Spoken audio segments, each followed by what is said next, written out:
नमस्कार. महाराष्ट्रातील विविध क्षेत्रातील बातम्या झटपट आपल्या मोबाईलवर पाहण्यासाठी लगेचच सबस्क्राईब करा राष्ट्रशक्ती लाईव्ह न्यूज आणि सोबत बेल आयकॉन प्रेस करायला विसरू नका.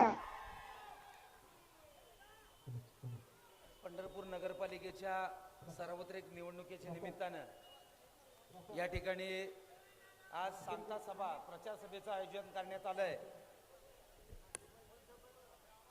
त्यासाठी उपस्थित आपल्या आजच्या उमेदवार आणि उद्याच्या नगराध्यक्षा आमच्या भगिनी प्रणिताताई भालके, तीर्थक्षेत्र विकास आघाडीचे अध्यक्ष सुधीरजी धुमाळ, ज्येष्ठ नेते साईनाथ भाऊ अभंगराव, भगीरथदादा भालके, उपस्थित सर्व उमेदवार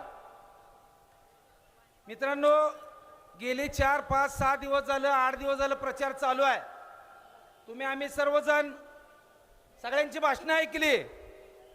तुमचा आमचा जन्म या पंढरपूरमध्ये झालेला आहे. गेले अनेक वर्ष या पंढरपूरची परिस्थिती जर बघितली तर जैसे ते परिस्थिती आहे. या समोरच्या पार्टीच्या नेत्याने काही गोष्टीमध्ये खालच्या पातळीवर जाऊन टीका केली आहे. या ठिकाणी आपल्याला टीका करायची नाही. जे बोलायचं आहे ती मी काही 4 गोष्टी बोललेलो आहे. परंतु आज या पंढरपूरमध्ये तुम्ही गेले अनेक वर्ष सत्तेमध्ये आहात. तुमच्या घरामध्ये आमदारकी आहे, तुमच्या घरामध्ये मंत्रिपद होतं, राज्यात केंद्रात तुमचं सरकार होतं. आज नगरपालिका ज्या ठिकाणी बांधली आहे त्या ठिकाणी पार्किंग करायला सुद्धा जागा मिळत नाही. एकाही शॉपिंग सेंटरमध्ये स्वच्छतागृह नाही. पंढरपूरमध्ये भाविक येतात, रेल्वे स्टेशन असेल, एसटी स्टँड असेल, तिथून देवळापर्यंत येताना सुद्धा स्वच्छतागृह नाही. पंढरपूरमध्ये आपण बघतो ठिकठिकाणी भाविकांच्या गाड्या लावलेल्या असतात. या ठिकाणी सगळा चौक गाड्या लावून भरलेला असतो, परंतु साध्या पार्किंगची सुद्धा सोय तुम्ही करू शकत नाही. अशा अनेक बाबींवर बोलता येईल, पण मला सर्वांनी एक हात जोडून विनंती करायची आहे. आपल्याला काहीतरी बोललं जातं आणि त्याच्यातनं आपल्याकडनं काहीतरी भडकाऊ भाषण जावं किंवा बोललं जावं अशा पद्धतीचा समोरच्याचा डाव असतो. तर तो डाव सगळ्यांनी आम्ही आणून पाडायचा आहे. बोलणारे वक्ते भरपूर आहेत. आपण सर्वांनी उद्या सकाळी 7:30 वाजल्यापासून संध्याकाळी 6:30 वाजेपर्यंत, बरोबर ना, का 5:30? 5:30 हे अधिकृत टाइम आहे. पण जोपर्यंत गर्दी संपत नाही आत आलेली, म्हणजे 7 वाजतील, 7:30 वाजतील, 8 वाजतील, एकाने आपलं बूथ सोडायचं नाही. प्रत्येकानं मतदान करत असताना आपलं चिन्ह आहे रिक्षा. मित्रांनो, परिस्थिती अशी आहे, त्यांच्या पायाखालची खरं तर वाळू सरकली.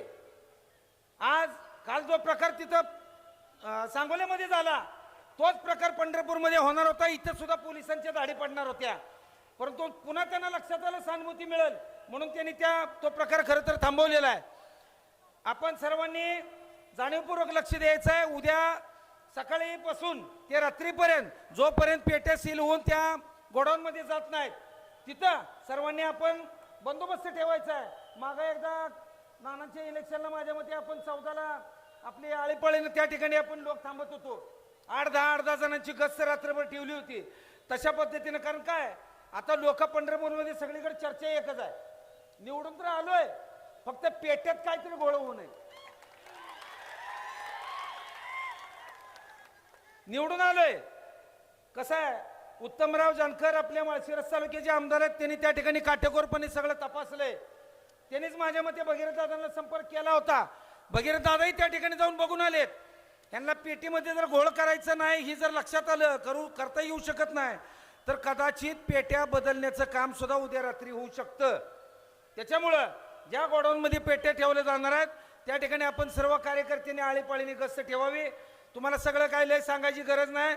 आपल्या सर्वांचं चिन्ह आहे रिक्षा, काही ठिकाणी सफरचंद आणि काही इतर जी पूरक चिन्ह आहेत त्या सर्व तीर्थक्षेत्र विकास आघाडीच्या उमेदवारांना बहुमताने निवडून द्यावं. एवढं बोलतो, थांबतो. जय हिंद, जय महाराष्ट्र.